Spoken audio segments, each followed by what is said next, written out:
விசிக கம்யூனிஸ்டுகள் எந்த கூட்டணியில் பலமாக இருக்கிறார்கள்? விசிகாவும் கம்யூனிஸ்டுகளும் திமுக கூட்டணியில நெருக்கடியை அனுபவிச்சுட்டு இருக்காங்க. எங்க கூட்டணிக்கு வந்தா ரத்தின கம்பளம் விரிச்சு வரவேற்போம்னு அதிமுக பொதுச் செயலாளர் எடப்பாடி பழனிசாமி தன்னோட தேர்தல் சுற்றுப்பயணத்துல பேசியிருந்தார்.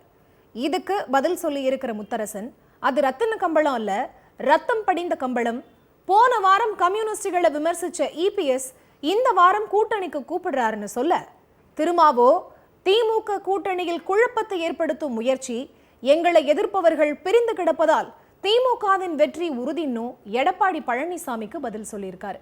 அதிமுக, தவேக, பாஜகன்னு எல்லா கட்சிகளுமே விசிகாவையும் கம்யூனிஸ்டுகளையும் கூட்டணிக்கு கூப்பிடுறதோட அரசியல் என்னங்கிறத பார்க்க வேண்டியிருக்கு. அது மட்டும் இல்லாம கம்யூனிஸ்டுகளும் சிறுத்தைகளும் எந்தெந்த கூட்டணிகள்ல என்ன மாதிரியான வாக்குகளை வாங்கினாங்கிறதையும் பார்க்க வேண்டியிருக்கு. அதிமுக வெளிப்படையாவே விசிக கம்யூனிஸ்டுகளுக்கு அழைப்பு விடுக்கிற பின்னணி என்ன? விசிக கம்யூனிஸ்டுகள் பலம் பொருந்திய கட்சிகளா இருக்கா? இதையெல்லாம் தான் ஸ்பாட்லைட்ல பார்க்க போறோம். திமுக கூட்டணி பெறப்போற வாக்குல 4ல் 1 வாக்கு விடுதலை சிறுத்தைகளோட தான் இருக்கணும்னு தொல் திருமாவளவன் சொல்லியிருக்காரு. ஆனா அந்த அளவுக்கு பலமான கட்சியா விசிகா இருக்காங்கிறதையும் பார்க்க வேண்டியிருக்கு. தலித் பேந்தர்ஸ் ஆஃப் இந்தியா என்ற அமைப்பு இயக்கமா 1982 தொடங்கப்பட்டாலும் அது விடுதலை சிறுத்தைகள் இயக்கமா உருமாறி தேர்தல் அரசியல்ல களமிறங்கினது 1999 தேர்தல்ல தான். 1989 தலைமை பொறுப்பேற்று கட்சியை வழி நடத்திட்டு வராரு திருமாவளவன்.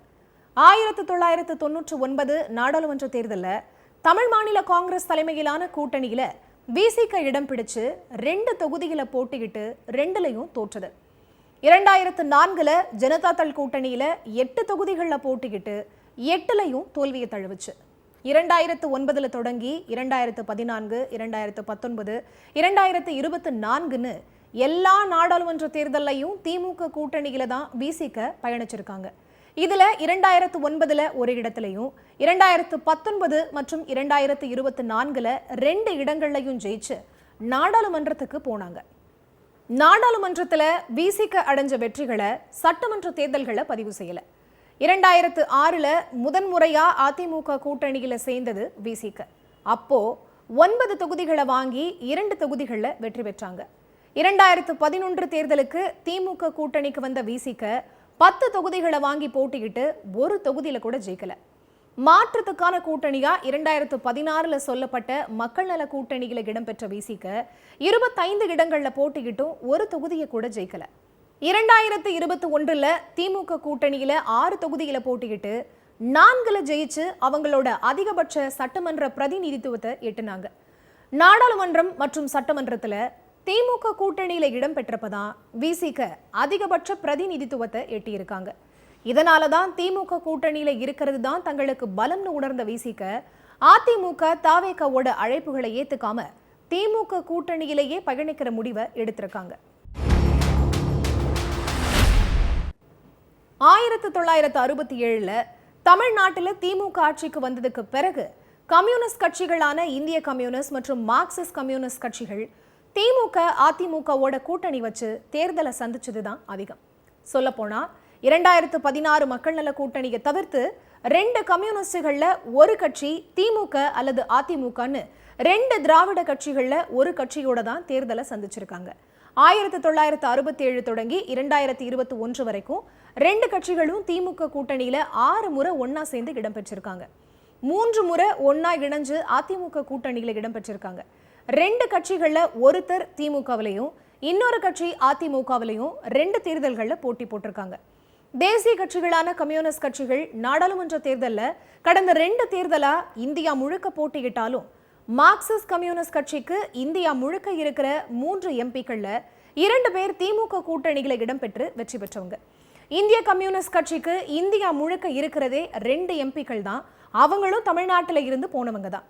இப்படி கம்யூனிஸ்ட் கட்சி தேசிய அளவில் அடையாளத்தோட நாடாளுமன்றத்தில் இருக்க திமுக கூட்டணி மட்டுமே காரணமா இருக்கிறத கவனிக்க வேண்டியிருக்கு.